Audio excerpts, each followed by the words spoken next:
जागो जागो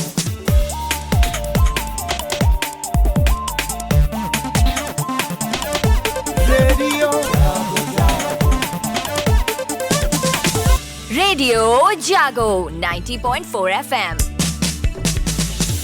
नमस्कार, ये रेडियो जागो है और आप सुन रहे हैं रेडियो जागो 90.4 FM।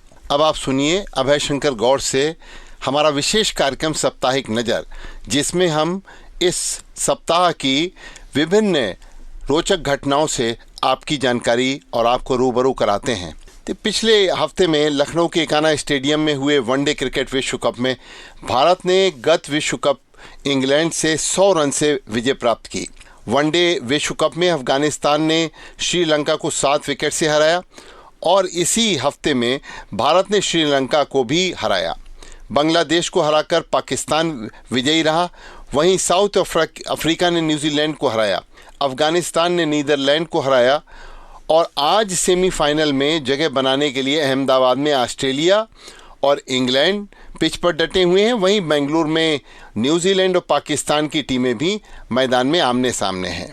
इसी सप्ताह में प्रधानमंत्री नरेंद्र मोदी ने पिछले हफ्ते मन की बात के 106वीं कड़ी में त्योहारों की खरीदारी में दृष्टिगत मेक इन इंडिया को बढ़ावा देने के लिए लोगों से आह्वान किया और इसका बाजार में एक अच्छा असर भी दिखाई पड़ रहा है कि लोग अपने यहाँ के स्थानीय चीज़ों को खरीदने के लिए आगे आ रहे हैं।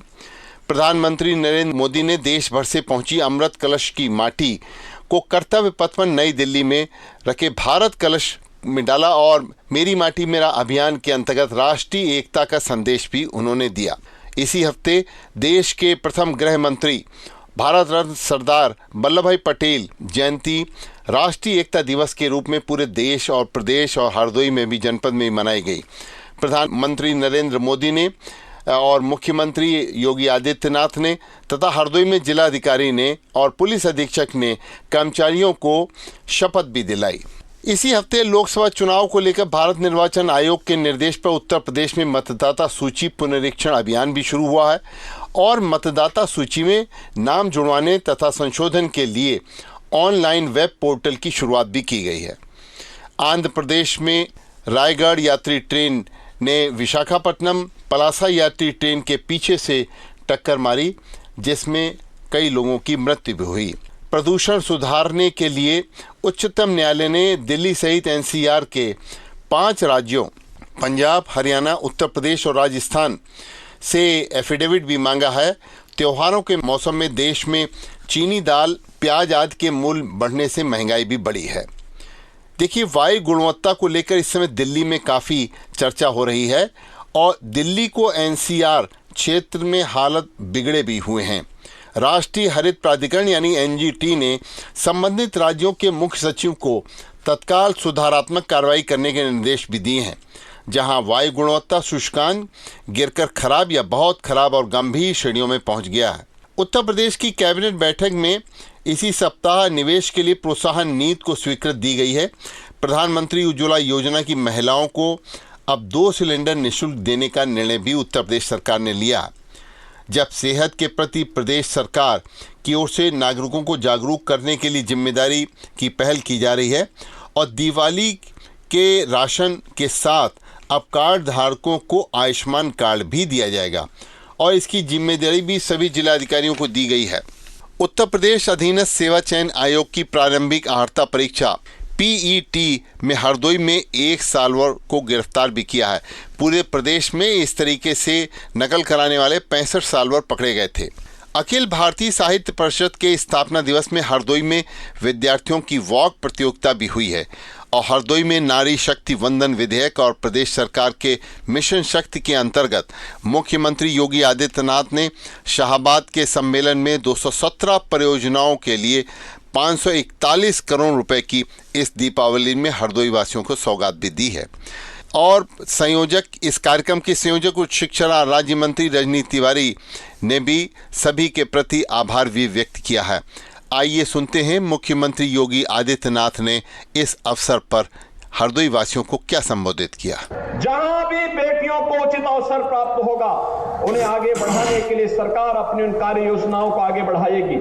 बेटी के जन्म लेने से लेकर के बेटी के स्नातक तक की पढ़ाई के लिए 15,000 रुपए की राशि सरकार अब तक उन्हें उपलब्ध करा रही है। लेकिन भाइयों बहनों, हम लोगों ने तय किया है नए सत्र में यह 15,000 की राशि 25,000 रुपए बढ़ेगी। 25,000 रुपए के बजट की व्यवस्था कर दी गई है। 17 लाख बेटियां भी लाभान्वित हैं और मुझे प्रसन्नता है। अभी मैंने एग्जीबिशन देखा यहां पे, महिला लाभार्थियों को मंच पर सम्मानित होते हुए भी देखा है और साथ साथ हरदोई जनपद को इन बहनों के नाते 541 करोड़ रुपए की मिल रही सौगात को दीपावली के उपहार के रूप में आपको देते हुए भी प्रसन्नता हो रही है। ये जो प्रयास है स्वास्थ्य केंद्रों का, शिक्षा के केंद्रों का, हर घर नल की योजना का, सड़क की योजनाओं का, विभिन्न प्रकार की समाज की आवश्यकता के अनुरूप योजनाएं बन सके, इसके लिए मैं हरदोई वासियों को बधाई देता हूं। आप सबको मैं एक बार फिर से इन सभी योजनाओं की बधाई देते हुए अपनी शुभकामनाएं देता हूं। दीपावली की मंगलमय शुभकामनाओं के साथ अपनी वाणी को विराम देता हूं। धन्यवाद। जय हिंद। हरदोई में स्वास्थ्य विभाग की ओर से 10 नवंबर तक डिप्थीरिया रोकथाम हेतु टीकाकरण अभियान की शुरुआत की गई है और हरदोई में ही लखनऊ से कोयला लेकर जा रही मालगाड़ी के एक वैगन में लगी आग को अग्निशमन दल ने बुझाया। हरदोई के मोहल्ला सुभाष नगर के देवाशीष सिंह का अरुणाचल की अंडर 23 क्रिकेट टीम में और नई बस्ती के निखिल सिंह का ऑल इंडिया यूनिवर्सिटीज तलवारबाजी प्रतियोगिता में चयन किया गया है। हरदोई के मेडिकल कॉलेज चिकित्सालय में रेडियोलॉजिस्ट की तैनाती कर दी गई है। बहुत दिनों से इसकी मांग भी की जा रही थी और इस वजह से मरीजों को परेशानी भी हो रही थी।